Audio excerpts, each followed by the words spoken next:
Hey guys, Matt Jones here. A little bit hard to believe it's November. It's a little bit cold and I think I'm getting rained on the back here, so we'll make this quick.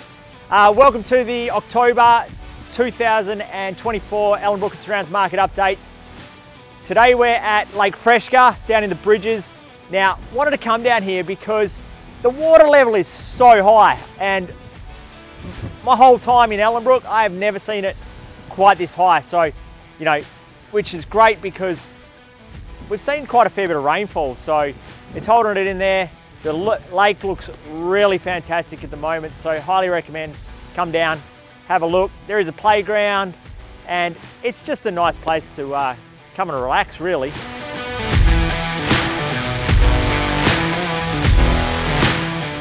Okay, a little bit of red alerts going on. Pew, pew, pew, pew, pew.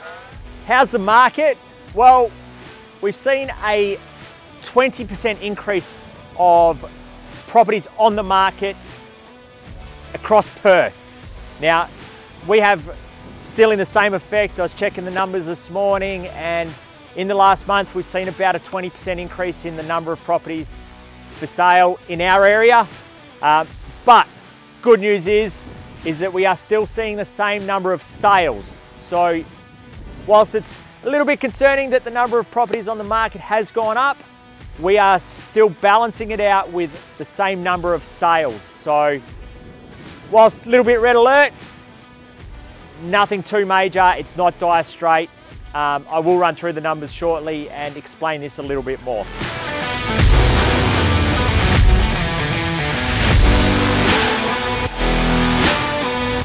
All right, so that's a little bit enough of scaring everyone. Let's have a look and see what's been happening locally.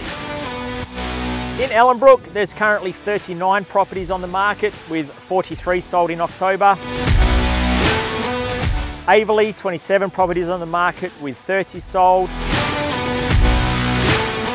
Ellenbrook, 11 properties on the market with 6 sold.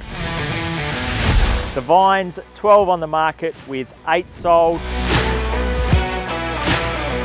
And Brabham, 18 properties on the market and 15 sold in October.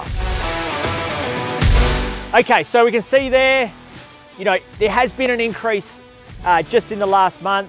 Ellenbrook went from 27 to 39. All the other suburbs went up. Percentage-wise, very, very similar. But when you look at the sales, we are still seeing a very good number of sales. That has, they're holding very similar to, previous months. They're obviously not quite where we were when we peaked at, 57 sales, I think Ellenbrook had for the most amount of sales we had in 1 month, but still very, very good numbers there.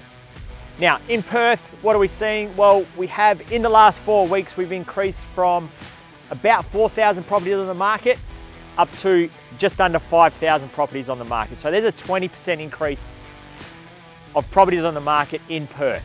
So what does that mean? Well, we're still seeing the same number of sales. It just means that buyers have a little bit more choice. So they are a little bit more relaxed and taking their time when looking to purchase a property. At the moment, we're not seeing too much of an effect on the sale price.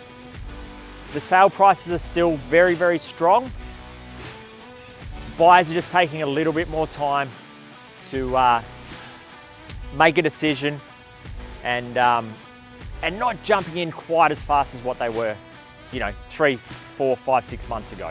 Rental properties in Perth, now these are still extremely low. There is just over 1,900 properties available for rent. So, that is still very low. The rental market itself does seem to have balanced out a bit. We're not seeing it increase, huge amounts like it was before. But it's definitely not going down either. It is just sort of plateauing across the board. So, we are starting to see a bit of equilibrium within the market. One other thing that I did want to discuss was what we are currently doing in the market to combat, the current increase of available properties and to keep, buyers interested. Now, in the early market, I did quite like putting on properties on high. We had great success, set heaps of records in the area by putting the property on high and then quite frequently achieving above that. Now what we're doing is we're still doing that, and I still do like to go higher than what our competition is. The value of your property is not in the eyes of the agent or in the eyes of yourself. It's in the eyes of the buyer and where that buyer is at their purchasing time frame and process. So most other agents will tell you that you need to come on super competitive and you need to come on way below what the other properties on the market are. I don't believe this. This is not a good strategy. Well, it's a good strategy for losing you money, but it's not a good strategy for getting you the best price. We need to work out what the value is that we believe that buyers are going to be interested and market it around that and give the added values of your property to those buyers so that they are comfortable to move forward with your property at that price or above that price. So more than happy to come out. If you are thinking of selling, I'm happy to come out, discuss this strategy with you, discuss how we are going to get the best price for your property in a good time frame, not a short time frame, but in a good time frame, and discuss that process with you and how we're achieving these great prices in the current market. So with that, if you would like an updated appraisal for your property, find out the current value, I'd be happy to pop out. Please don't hesitate to give me a call. I'm Matt Jones. My number is 0408 097 806.